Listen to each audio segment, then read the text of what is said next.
Good afternoon, everyone. I think we're going to go ahead and get started with our presentation for this afternoon. I'd like to welcome everyone. My name is Carol Ellis, and I'm one of the directors of nursing here at St. Joe's, and we are celebrating Nurses Week this week, and we call this our annual Florence Nightingale Lecture. And we are very happy today to have a panel of presenters from other system hospitals and also from St. Joe's to talk about professional advancement. But in true St. Joe's fashion, I'd like to start us with a reflection. We like to do reflections here at all of our meetings, and I'd like to thank the PACU before we get started for our reflection.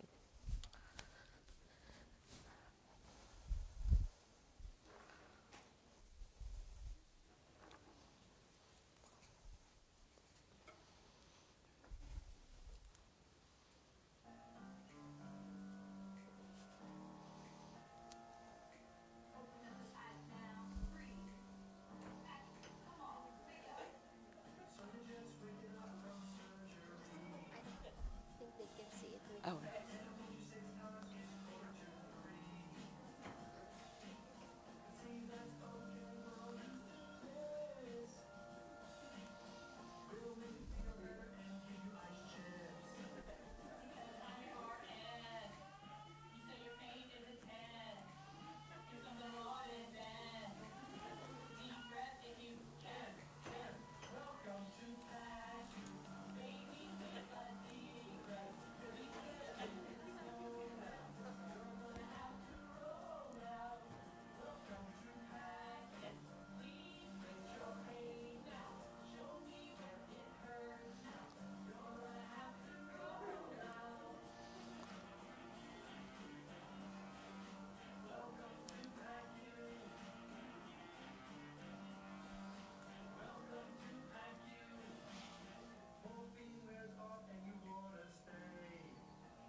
I'm happy to know that there's so much rhythm going on in the PACU. Okay. Actually, for a little welcome, I'd like to introduce Dr. Mohan Santha, our CEO, and he would like to welcome everyone for Nurses Week. Sure. Wow, good afternoon. I have followed many people in my day in terms of speaking. I don't know that I've ever followed a rap video. But, you know, so many of you know that I still practice medicine on Fridays down at university. since I've been here at St. Joe's for the last 3.5 years, and I often wonder, I wonder what happens on Fridays at St. Joe's when I'm down at university. I think I have a much clearer understanding of that now, thanks to that video. But look, this is Nurses Week, and this is obviously a time that we as an organization take a moment to say thank you. To say thank you to what we often describe as one of the most precious resources that this organization has when it comes to delivering service to our community. And the last 3.5 years, and actually if you go back a bit farther, the last 10 years, you could argue, have been a pretty interesting time here at St. Joe's. And there has been lots of ups and downs in the St. Joe's stories. But one thing that has been consistent through that period, and I would argue the more I understand the history of this organization from its inception, now going back 152 years, is the fundamental dedication our organization has to the way we care for our patients. And that dedication is rooted in all of you. The nursing talent, the staff that exists here at St. Joe's is foundational to this organization and what differentiates us in a very competitive healthcare market where many of our patients who seek our care have choice. I will bet every day, all day on St. Joe's because of you all. And so, you know, as we've sort of, again, over this last 3.5 years, kind of gone on this journey of revitalizing this organization from a financial standpoint, again, a consistency through that time period has been the amazing care that you all deliver and the way you deliver that care. When we talk about loving service and compassionate care, it is far more than just a tagline at St. Joe's. It is how you guys approach your professional responsibilities every day and the consistency with which you do that. And so, you know, I was really excited as Pam and I were talking about this week and what it is that we were doing with the Nightingale Lecture. One of the things you've heard me say, any of the managers or directors who are in this room at Management Council, I think it is our collective responsibility as St. Joe's to show our organization where are the tangible examples of how, as we heal ourselves financially, we are able to reinvest in this organization and in our most precious asset, which is our people. And so I hope as you hear about the conversation today around the conversation around professional advancement, you will see this as a more tangible example of the investment we are making in our organization for the good of our community. Because as we provide you pathways to excel professionally and to advance, your continued commitment to St. Joe's will benefit our patients. Next week is, I believe, our a point annually where we celebrate people's long-term commitment to St. Joe's. And I'm always amazed as we celebrate people with 5 and 10 years of experience, and we start the morning that way, and by the afternoon, we're celebrating people who have committed their professional lives of 25 and 30 and 35 years to a single organization and to a single community. And that's, again, what differentiates St. Joe's. So on behalf of the entire organization, on behalf of the medical system, one, thank you so much for your commitment to us, and most importantly, for what you do for our patients every day. The story of St. Joe's is a great story. It's not just a good one. And again, when we think about, again, I love to say that when we got here 3.5 years ago, there was a lot of conversation about the future of St. Joe's. And now, 3.5 years later, there is a lot of conversation about the future of St. Joe's. 3.5 years ago, that conversation was very different. It was, did St. Joe's have a future? And now, 3.5 years later, that conversation is dramatically different, which is the future is so exciting because we get to shape it. And part of what you're going to hear about is part of that vision about what we believe is going to be fundamental to the future of St. Joe's. So thank you so much, and again, happy Nurses Week. also did want to point out one other very important element of Nurses Week that we do every year is to give back to our community. If you go to the intranet site, you can see here, this is what it looks like, a listing of targeted donations by geographic area where you work. If you'd like to donate something that's not assigned to your area, please feel free to do that.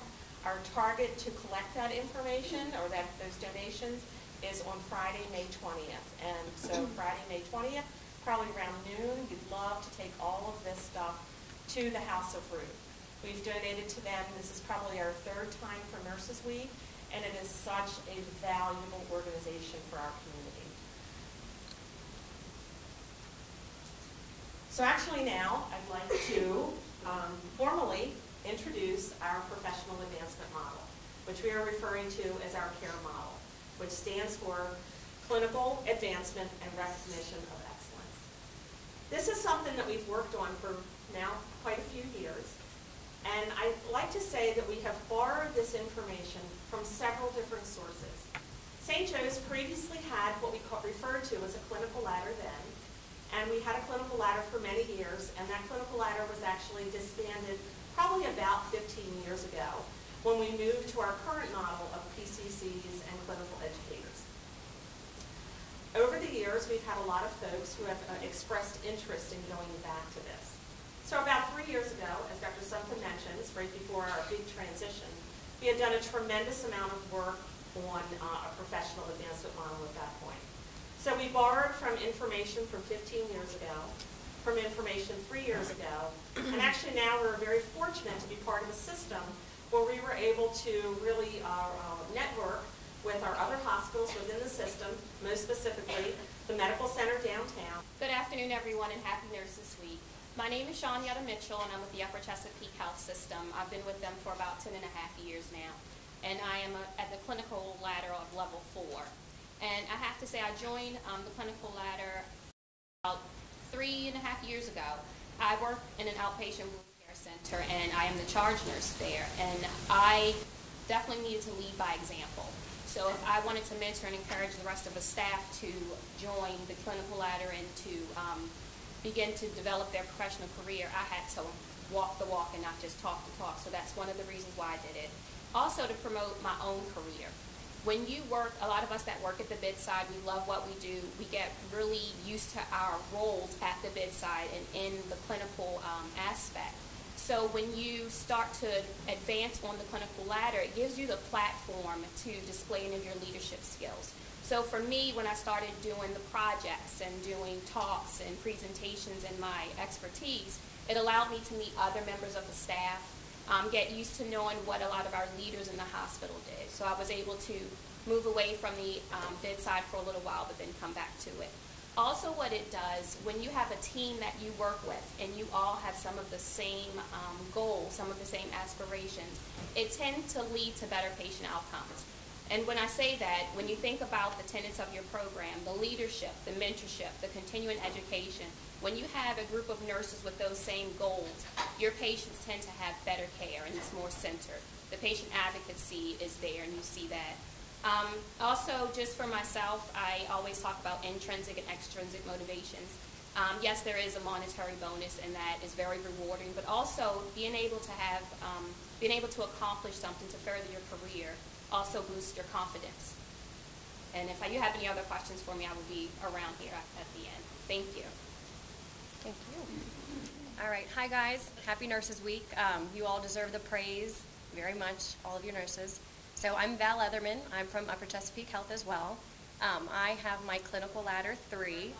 So the reason why for me to get this clinical ladder, I think really steps back to my bedside nursing. I have about 8 years experience for bedside nursing, and I know from every assignment that we have every day as a nurse, you advance your skills, you have patients with different diagnoses, different, difficulties that you help them through. So clinical ladder for me was a chance to kind of talk about the skills that I have, being a younger nurse and kind of displaying that, to other people, which was a big thing for me. In addition to that, I am going to quote our Vice President of Finances, and cash is king. So I do have to recognize the fact that there is a monetary award for me, that was very helpful, really to advance my profession for my master's degree. I was able to achieve my master's degree knowing that if I want to get the clinical ladder 4, I would need that. I would need a degree other than my associate's. So that was a really big help for my family and I to help pursue my master's degree and achieve that for myself. In addition to my clinical ladder, experience, actually achieving the clinical ladder helped me to sit on different committees, put together my repertoire for my portfolio, and meet a lot of people. It was great, as Sean said, as far as networking, getting into being more involved with senior leadership, just kind of rubbing elbows and getting them to be familiar with myself, especially when I try to look for my 5 to 10 years down the road of what I want to do. Big thing for me now that I've had my clinical ladder for about 2 years now, I sit on a bunch more committees, and now I actually know what my next step is as far as my professional development, where I want to go, and I know now that my goal in the next 5, 10 years is to be, definitely a nurse manager, but possibly a director of nursing. So I think my clinical ladder helped me to begin this thinking after nursing school. It's, get your feet wet, get on the floor, go travel nurse, which is what I did. But now that I'm definitely comfortable with Upper Chesapeake Health and want to pursue a career there, a long career there, this definitely helped me kind of figure out my 5 to 10 year plan. So it's been wonderful. Good afternoon. My name is Julie Busseau. I'm a senior clinical nurse 2 from the University of Maryland Medical Center. I work in the adult PACU. I've worked at the medical center for 18 years now. I started out as a new grad, and I'm also an Army reservist.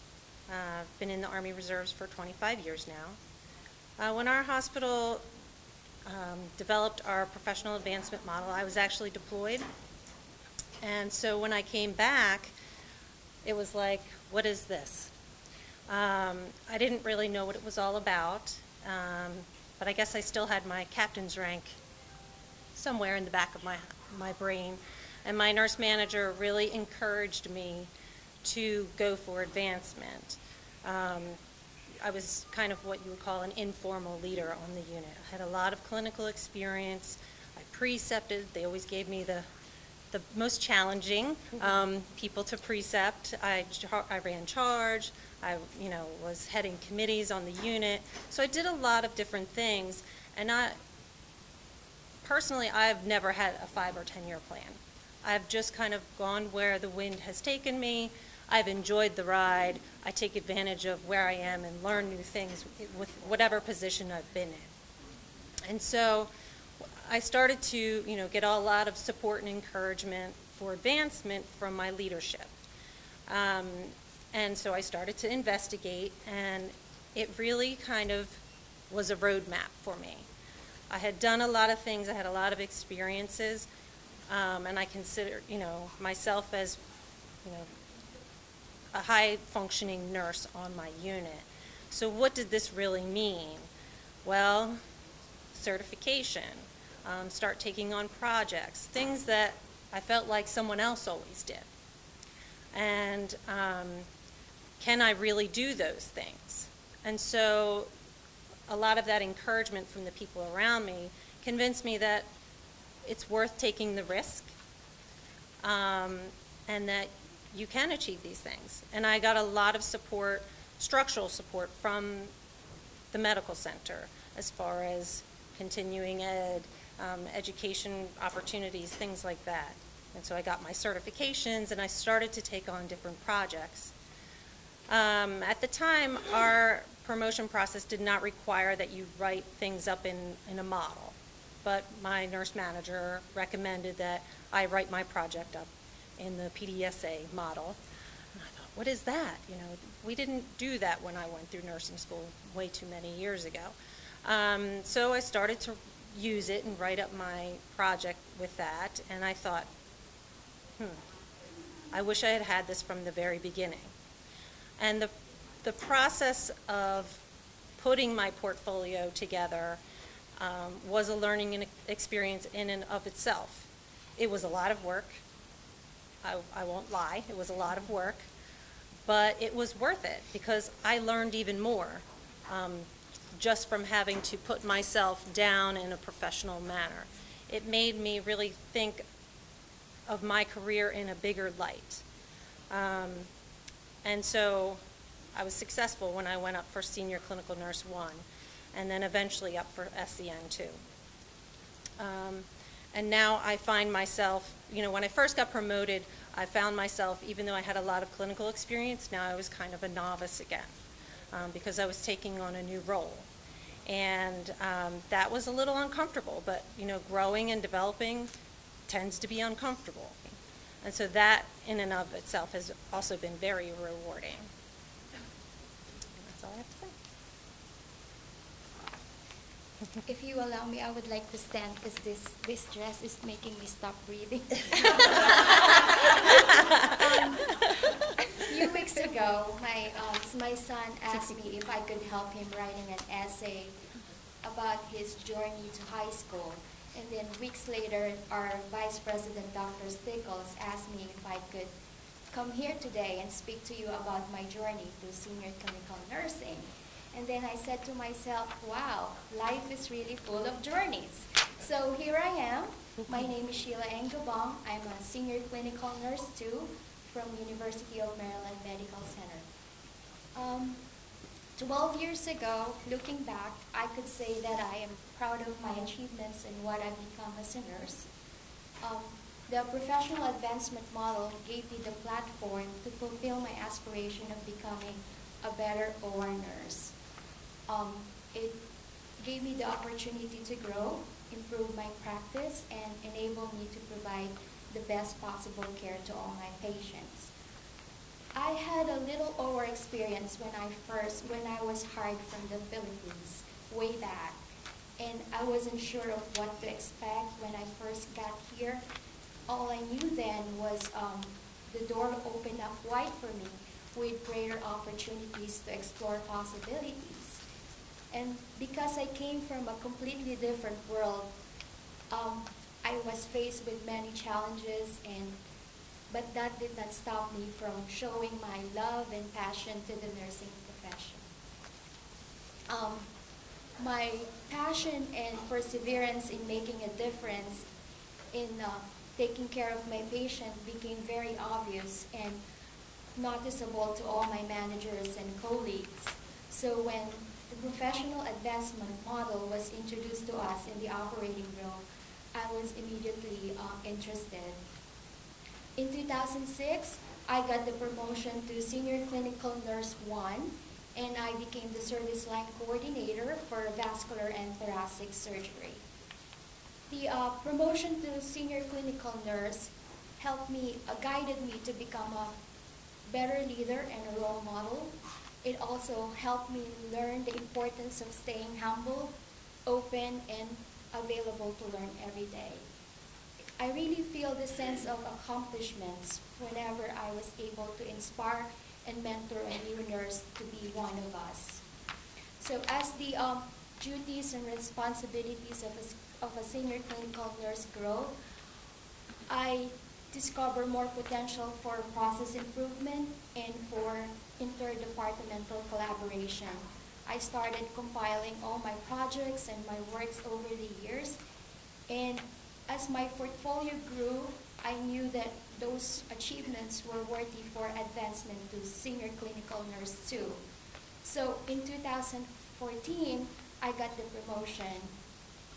I embodied the role of a Senior Clinical Nurse 2 and serve as a role model in elevating the role of nursing in the collaborative care. Sorry, I'm nervous. You're doing great. I became involved in the unit level decision making and organizing research and trials within the operating room. I also was called upon to be a pivotal member in the transition to EPIC documentation, became a super user and assisted in the training. I also functioned to promote the knowledge of my services and act as a resource person, not only to our department, but also to the other hospital needing my experience. I feel like my accomplishment and work as a senior clinical nurse also paved the way for me to be recognized by the Philippine Nurses Association. I received a distinction award on professionalism and promoting the positive image of Filipino nurses, and Outstanding Unit Leader Award in 2013 Nursing Excellence. So I could say that the professional advancement model served as a dice that showcases all my performances and contributions throughout my nursing career. It also motivated me to perform at my top quality. Being a senior clinical nurse also gave me the edge to become a visionary leader and inspire others to do and be at their best. I know you guys are already doing it. All you need to do now is get a binder and start compiling your works and projects, and you'll be amazed to see how much work and contributions you have done throughout the years. So why not claim it and be the proud nurse that you wanted to be? Thank you.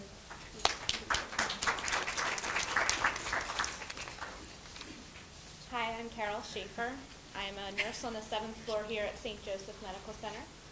I am not a senior clinical nurse yet. I'm hoping to be. So I'm going to talk about what I think it's going to be like, but also what I've already done in my professional career. So I think I started my professional advancement in 2012 when I had been a nurse for 4 years and decided I need something more in my career. So I decided to go back to school for my BSN. I eventually graduated in 2014. But while in school, I joined committees. I was the chair of CUSP committee. I was a member of UPC. I began precepting. And then,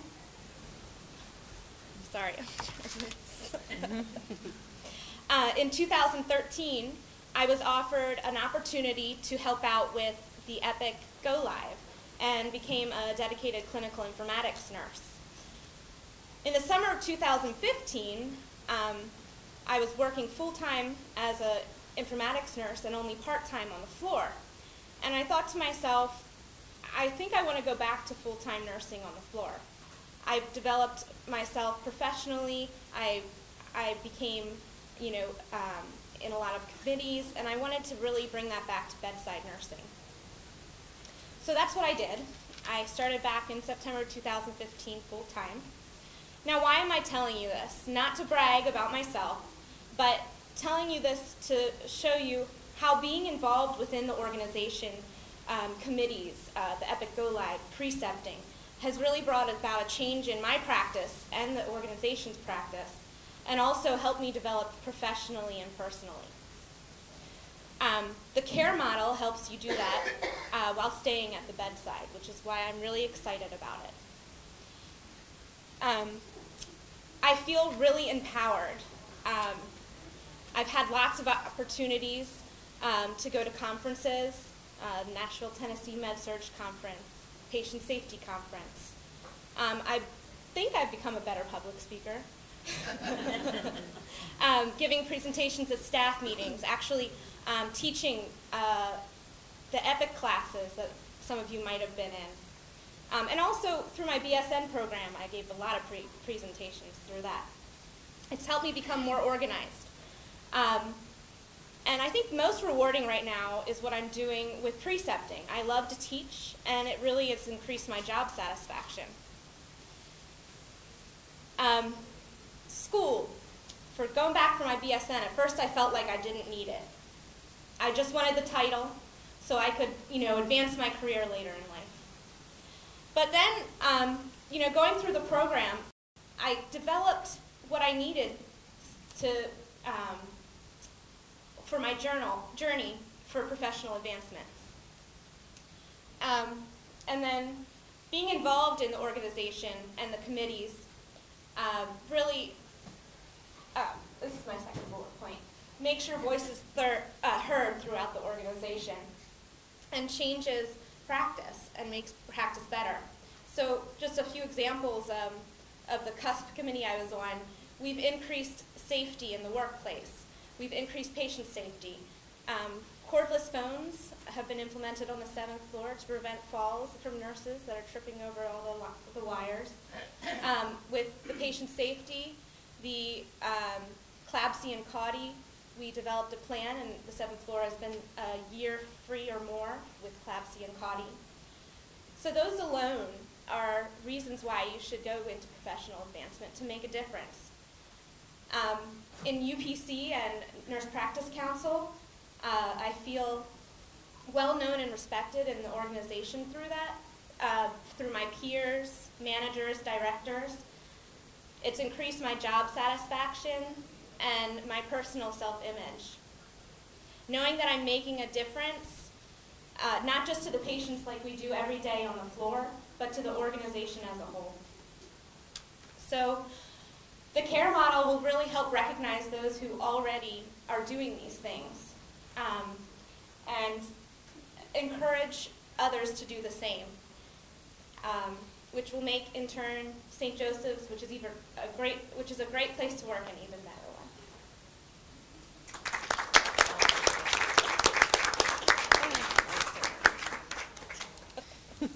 Thank you, guys. I really appreciate your feedback. But let me ask you guys a couple questions, if that's okay. And I would imagine, as I listen to their stories, that I think that the key point that I got out of this is that this is a journey. Not everybody might not be ready, and everybody might not be ready for it right now, but this is a journey. And perhaps it's like eating a bag of potato chips. You know, you do one thing, and then you do another, and you do another. And then perhaps before you know it, you have the whole bag.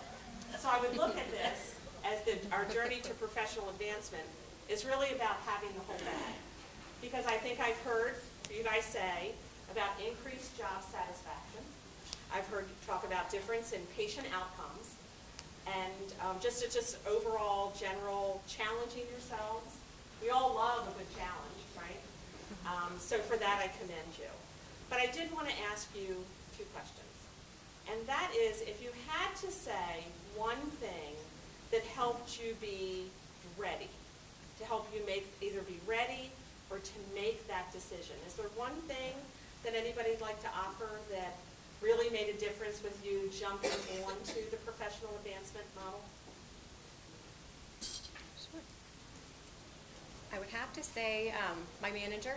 I think my manager was the most influential person to kind of get me motivated, get me to start thinking about what I want to do, and then to allow me to give the presentations to the entire floor about improving morale and proper delegation, and just kind of getting my my brain to start thinking of what else on our unit could we do that would not just better patient satisfaction and patient safety, but nurse retention, nurse satisfaction.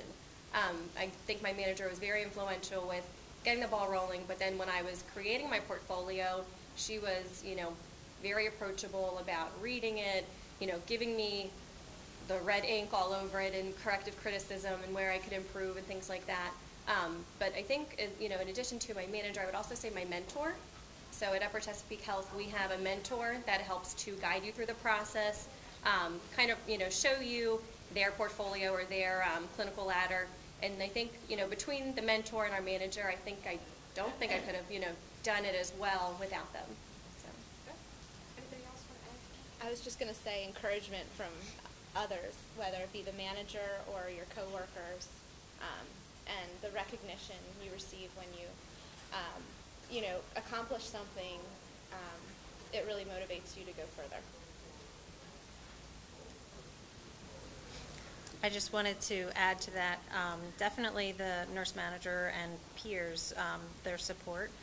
But I also felt like I had just kind of internally came to a place where I felt like I was ready for something new and ready for a new challenge, the next step. And so it was like, okay, well, what does that look like?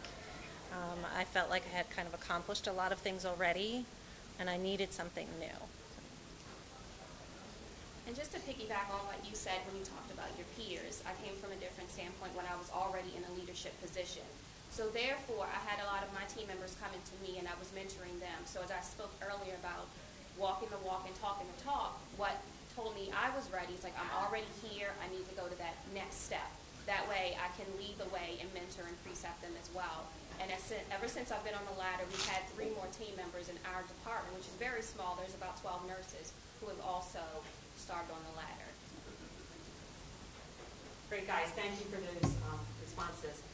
And I would like to say that in looking at this audience here, and then perhaps anybody who would watch this video later, I would imagine that this is somewhat preaching to the choir. Because I would look around here in this room and see the most engaged nurses that we have here are listening to this and are being motivated by this. But I do think that it's possible to go back to your area and say to somebody, I'm going to do professional advancement. And somebody may say, well, why would you do that? So is there any pearls of wisdom that you could give us to say to any naysayers? Just a feeling of self-accomplishment. I personally wear my Clin 4 pin with pride, knowing that I took the steps, that I've completed the requirements, and I've professionally advanced. And that star shows that I've done that work, that I've put in the time and the effort, and now I have that to display that. So just promoting yourself, your own self-confidence, your own self-image, I think would be very important as a nurse who's continuing to grow into and that strives to be into a leadership position. You should want to go the next step, and your binder will show that. I think another thing for the naysayers, I mean, we're all nurses, and just to say to them, I'm going to do this for my patients.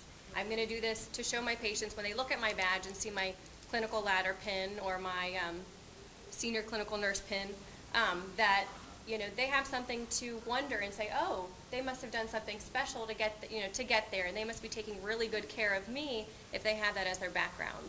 So I don't think many naysayers could argue about doing it for your patients. So. I think that there is a little bit of a risk when you put yourself out there and you say, I want to do something. I want to step up. And so there are going to be people who are negative. There are going to be people who are suddenly going to be really watching you. What is she doing? Is she really walking the walk? And that can be a little intimidating for some people. As a leader, it can be a little bit lonely as a leader, because now you're doing these things for better outcomes for your patients, but you also need to do this for yourself, for your own development and your own knowledge and growth. And I think that when you make that decision and you actually do it, the naysayers kind of fade away. And how you handle yourself and the way that you interact with those people, and how you then in turn mentor and precept those people, hopefully to advance themselves. Because sometimes I think that those people are a little insecure about where they are. And could I do that? And so you kind of have to just ignore it a little bit and say, well, I'm going to do this for me. And when you do get that promotion, turn around and look at those naysayers specifically. What is it about those people? There's probably something really special about those people. They have their own strengths. And maybe that's an opportunity that you can take to try to draw that out of those people and bring them to the dark side. Have anything?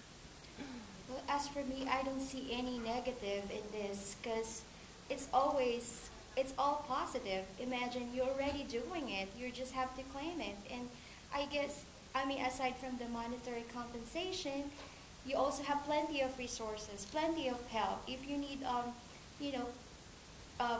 there on our website, we have resource people in every department. So if you need help aside from your leadership group in your area, you always have someone to go to. And like I said, you're already doing it. So I think the hardest part is to buy a binder, I guess. It's okay if you're not ready for professional advancement right away. You still have your bedside nursing, and it's there for you when you want to go to it. Great. Okay, thank you guys.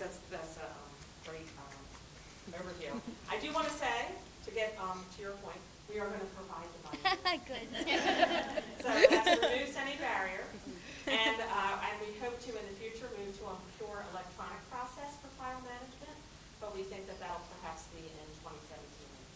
So I would like to close our panel and invite the panel to stay around, perhaps if anybody would like to ask questions.